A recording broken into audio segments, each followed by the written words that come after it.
duhere ku ikipe ya Rayon Sport. Reka duhere ku mukino wakinwaga ku munsi w'ejo wahuje ikipe ya Rayon Sport yari yakiriye ikipe ya Police FC. N'umukino warangiye ikipe ya Rayon Sport itsinzwe n'ikipe ya Police igitego kimwe ku busa. Uyu mukino uburyo nifuza ko tuza kuganiraho kugira ngo tutaza kugira ikintu na kimwe dusigaza inyuma. Iber reka mitemera kuri wowe duhere kuri line up kuko ziraza gushepinga uburyo nifuza ko tuza kujyanamo iki kiganiro no kuganira kuri uyu mukino. Ikipe ya Rayon Sport yari yakiriye ikipe ya Police FC cyangwa wageze kuri line up ya Police FC? Zose ndazifite. Aha, reka duhere kuri Rayon Sport yari yakiriye ikipe ya Police FC. Reka duhere kuri Rayon bari bakiriye wari umukino nyine bagiye gukina nyuma yuko basezerewe mu mikino ya CAF Confederations Cup birumvikana bavuye i Dar es Salaam bifuza kongera guhaguruka. Hanyuma rero umutoza Faham ya Lotfi ntabwo rwose yigeze akora impinduka mu bakinnyi. Lotfi ako ibintu byamukora na ryo biracangana. Faham ya Lotfi ari muri mukura batubwiraga Lotfi muri reba tubwiye Lotfi ni Lotfi. Ubwo reka dufate Lotfi kuko ni naho nkano rwose niko bamwanditseho ariko nk'abanditse Lotfi Este baduhaye. Reka tugene na Lotfi kwikomereza. Tujye twivugira Fahamia nta kibazo. Fahamia rero yashyize Pavel Nzira mu izamu.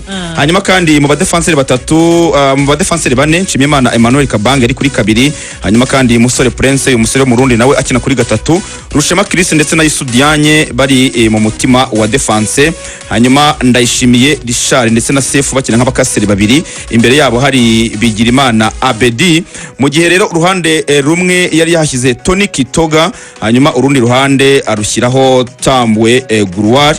Mu gihe rero uwo bita Habimana Yves aka Rutsiro yatakaga izamu n'ubundi nkuko bari bakinnye i Dar es Salaam n'ubundi ndiko yari yabagaruye kapiteni yari niyo nzima Olivier Sefu. Ngabo rero 11 mutoza Fahamia yari yamanuye. Mu gihe rero ku ruhande rwa Police FC yitwa Ben Musa Abdel Sattar we mu bakinnyi n'ubundi yagiye akoresha cyane mu mikino ya gishuti ndetse no mu nyera y'abahizi n'umukino wa mbere batsinze Rutsiro nawe ntabwo yahinduye cyane kubera ko umuzamu yari niyo ngira Patience. Mu gihe mu badefenseur batatu b'inyuma cyane ko aribo akina yari Ndayishimiye Dieudonné Ekenzotanga. Hanyuma kandi yari Nsabimana Eric Zidane akaba ariyo kapiteni w'ikipe bafatanya na Issa Yakubu uyu munyagana ari gukina mwaka wa kabiri muri Police.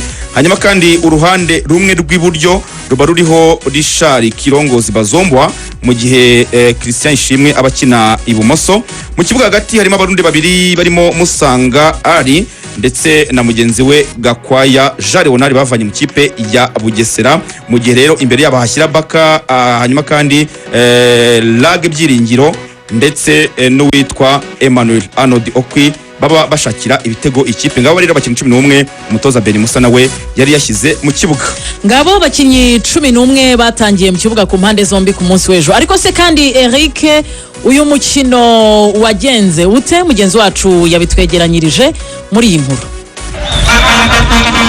Wari umukino wo kwisubiza ukuzo kuri Rayon Sport kuko mu mikino ibiri yaherukaga gukina na Singida Black Stars yo muri Tanzania byose barayitakaje. Ariko kandi ku masezerano ya Lofty natakaza imikino 3 yikurikiranya hari uko ubuyobozi bwa Rayon Sport bwakwicana bukaganira. Kuri Ben Musa we yarukaga guhura na Rayon Sport muri 2023 intwara igikombe cy'amahoro atose ikipe ya PFC. Ariko iki gitego ntabwo yacyemeraga nawe yashakaga kwihimura kuri Rayon Sport yatumye atandukana n'ikipe ya PFC. Niyo mukino wari usigaye w'umunsi wa kabiri wa Championnat y'u Rwanda. Rayon Sport kuri uyu wa kane tariki 2 Ukwakira 2025 saa 12:30 yari yakira ikipe ya Polisi. Abare nyuma yo gushyigikira Pyramide ngo bari baje kurangiza umuhango batsinda ikipe ya Polisi. Nje ndabanza nkwibwire mbere ya byose ninge Pyramide FC inkoni y'Imana. Imana yaciye ikayishyira mu gihugu cya Egiputa. Ejo mwarayibonye hano kuri iki kibuga yarakubise kandi kubitita babarira.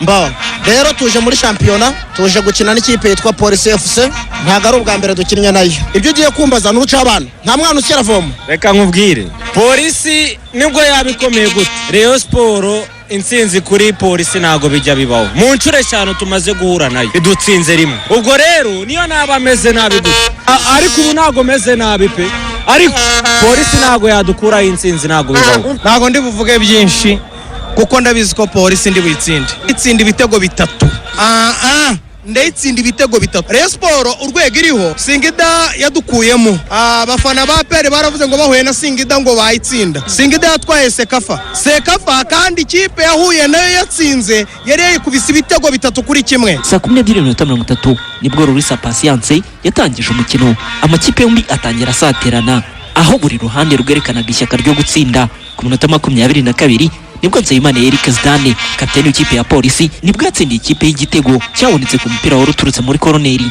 Umunyezamu Pavel Nzira awukubita ibipfunsi ari kuguma mu rubuga rw'amahina. Passa Lage, attenzione Kirongozi ari musubizo, Lage rakazamura ibipfunsi Pavel awukura amagoro mwizomo, attenzione gol!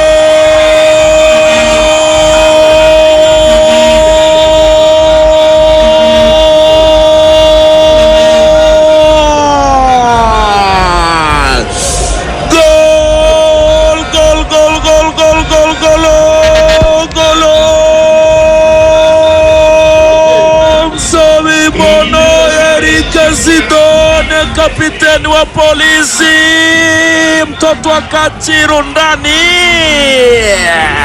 Iki gitego cyese gituma ikipe ya Polisi iyobora umukino kugeza igice cya mbere cy'umukino kirangiye.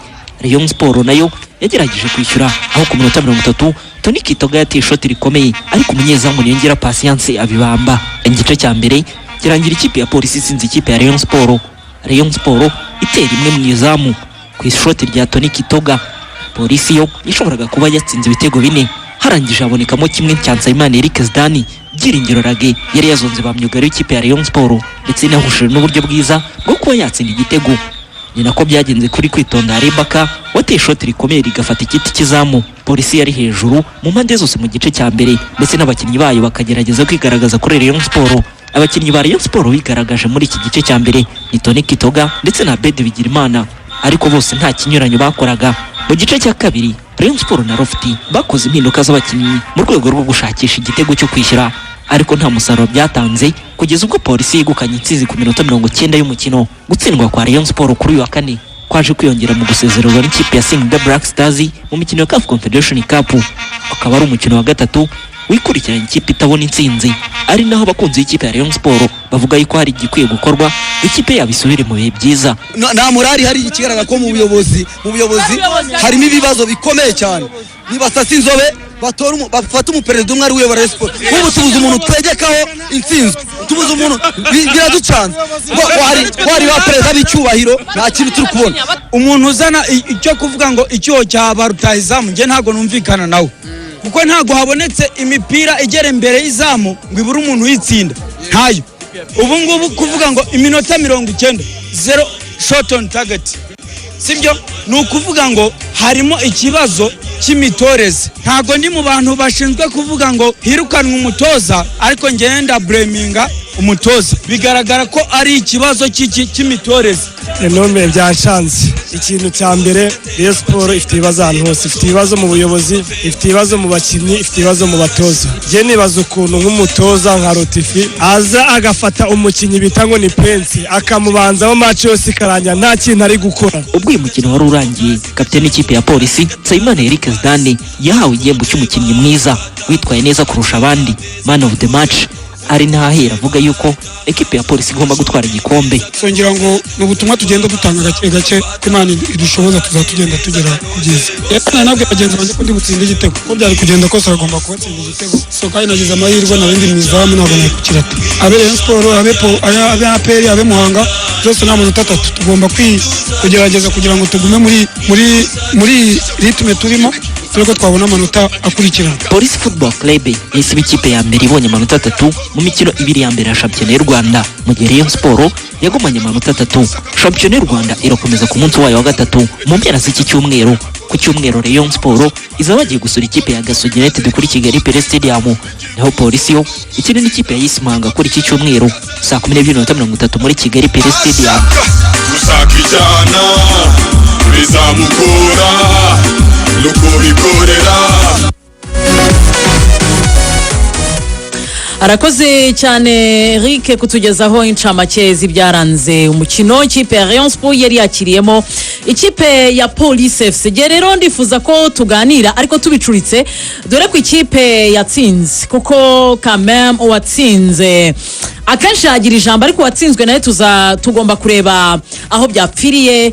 Ikipe ya Police FC Regan yaherukaga gutsinda ikipe ya Rayon Sport tariki ya mbere ukwezi kwa kane mu mwaka wa 2023 mu mikino yakurikiye. Icyo gihe yatsinze Rayon Sport ibitego 4 ku bitego 2.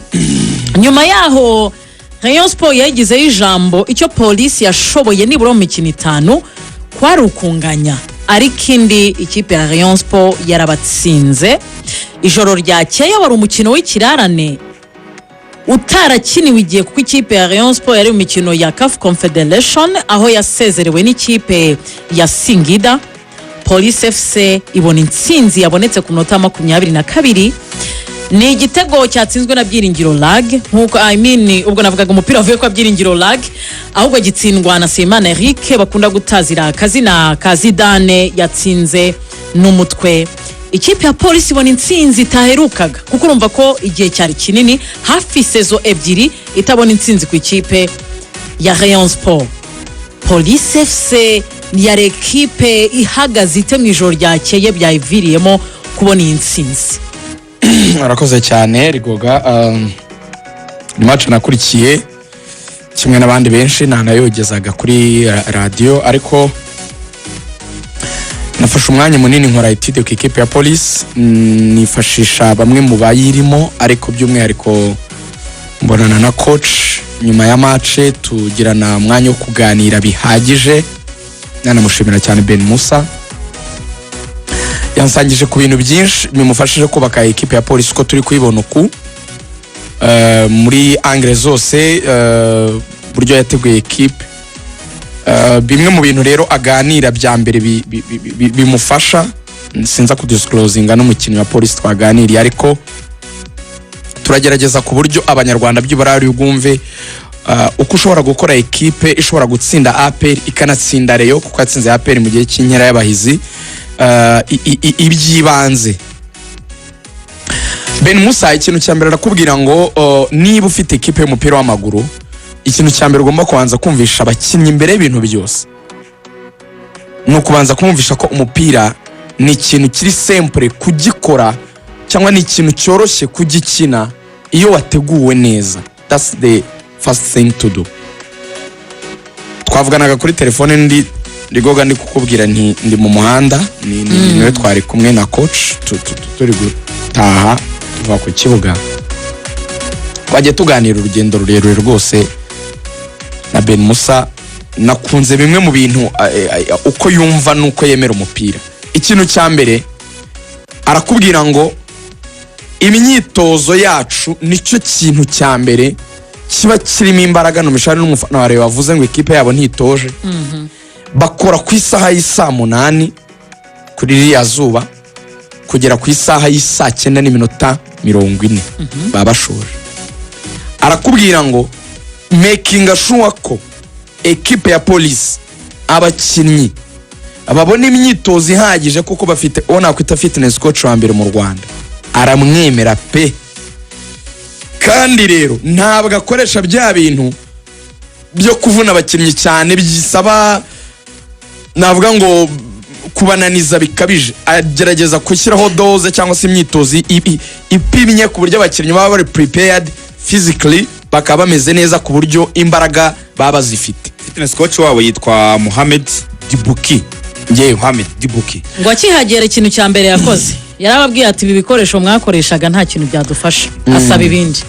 Urumva yambwiraga ati ni umuntu uzagashinga ibiti uduti, ariko n'uduti twa plastic abantu baratuzi passport nyine. Agashinga kamwe imbere, agashinga kandi hagati y'intera y'igiti kimwe n'ikindi turaduti twa plastic, agashyiramo metero 30 gusa, akakubwira ati kora sprint ya 100 metre nyine wiruke bya hatari. Ubwo ibera arakorera muri ako, ahagaze kuri aka gati ahagurukiyeho ariruka agere kuri kariya k'imbere, yirukira muri nk'uwiruka 100 metre, yiruka cyane nyine nyuma araza kugabanya agendere nko muri 80, agendere muri 60, agendere muri 40, agendere muri 20.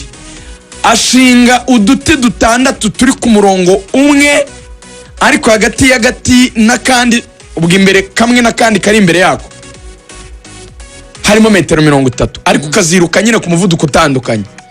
Iyo barangije kwiruka muri ibyo bice bitandatu, ngo iyo picture ndi kubura ku muntu utari umunyamupira ukuntu nayivuga, kandi dufite umwanya muto. Fata yuko biruka mu bice bitandatu, biruka ku muvuduko utandukanye. Icyaba ashaka gusa ni ukubanza gukora icyo kintu kijyanye n'umwuka, yabisoza akaba yashyiraho uburyo bwo gukora elastike ku amavi. Abantu bajya muri gym barabizi, n'amaguru kugorora imitsi, nyuma akabafasha gukora imbavu iburyo n'ibumoso, nyuma akabafasha gukora umugongo. Byarangira iyo bagiye muri gym baterura ibiro bike bishoboka 20, 10 ku ruhande 10 ku rundi, ubwo ni 20. Icyo gusaba ni ukubikora kenshi, just kugira iyo consistency. N'utundi tunagenda varia mu myitozo, mfashe just nk'umunsi runaka w'imyitozo. Police ntuburi byo kurya, niba utatetse mu rugo murangije tize jya muri mesa, hano Kacyiru baba batetse ibyo kurya byiza, ibyo kunywa byiza. Ariko ubwo mbere yo kugera mu myitozo n'abageze saa 7:30, abahungu bafasha ka vitamine, ni nyine ni ibintu by'amavitamine banywa, barangiza bagakora imyitozo, amazi araho, basoza jus ziraho, basoza vitamine nanone. Ababishoboye imodoka bazana bakarya hano Kacyiru bagataha. Genda shaka kumenya impamvu uri kutubwira ibyo bintu cyo bipfana na match. Ndi kujyayo. Yego. Abakinnyi ku ruhande barabizi neza yuko police iba ubwishingizi aho ushira 10% bwawe n'umuryango. Urabizi neza yuko uzahemberwa igihe nutsinda match ikomeye ya Rayon Sport, nugera ku 200,000 ubahaye 250 ya prime. Yego, mu makipe ane ya mbere, ariko yo zikomeye ari ngiye bayongera. Urabizi ko nutsinda ikipe yoroshye i Kigali, izi ntoya ni 80, nimuyitsindira mu ntara ni 100. Yababajije ikibazo kimwe nyuma wa fitness yakoze ibye, ariko mva coach ikintu yabanje kubabaza Ben Musa, yabajije ikibazo kimwe: ni ikihe kintu police idafite, ni ikihe kintu mubura? Donc muvuge excuse mufite zituma